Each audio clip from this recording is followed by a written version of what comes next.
So where is that like line? So the line is that they're, no matter what they do, if they're an addict and alcoholic, they're gonna crash and burn. No matter what you do or what you don't do. What we want is for them to crash and burn sooner rather than later. That's it. That's the whole premise of this thing.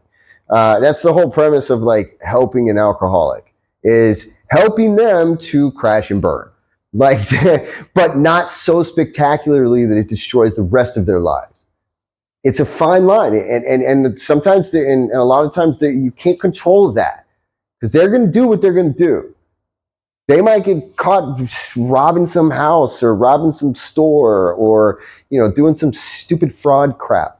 Right? That could happen, or they could get in a get DUIs or get in a car accident. Like, there's all these different things that can trigger them to want to get better. But also, a lot of those things that can trigger you to want to get better and to be better can also destroy or make the rest of your life very handcuffed. So that's why this is such a triggering topic. This is why it's such a triggering topic for people, because it's so difficult to really understand all of it. And there's so many nuances to it, and there's so many gray areas to it. And the ultimate thing that's kind of like encompassing all of it is the fact that you have emotion and love involved in it. The love of this person and the emotion that comes from it, and the deep, extreme emotion that comes from watching somebody every day slowly kill themselves. And you're like, there's a train coming. It is going to hit you. Get off the tracks. And you're like, how close should I let the train get before I push them off of the tracks?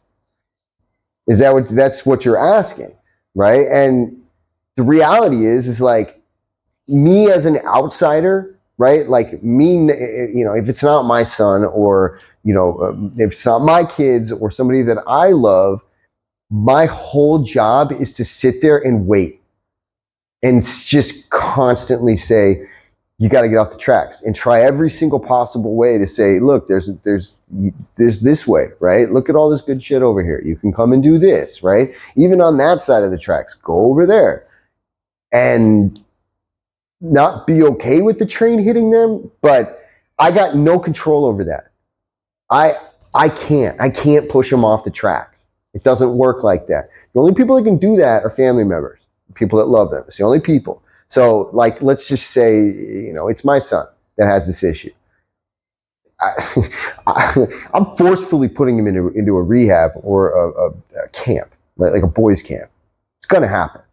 I'm not messing around with it. I understand that the degree of danger and violence that world is, right? I had to live within that for God knows how many years.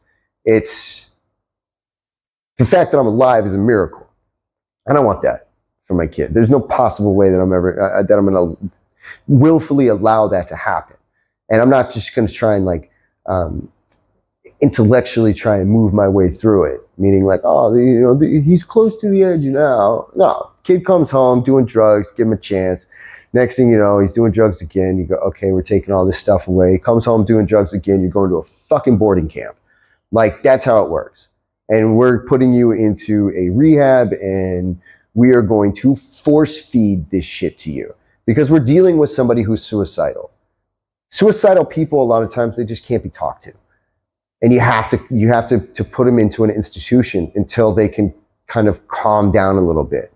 Now you have the whole other thing of picking the institutions. But like for my family, yeah, it gets to that point, right, where there ain't no, I don't want them to hit rock bottom on the streets. I want you to hit rock bottom having all of your power and control of your life taken away by people that are trained professionals and doing what they're doing.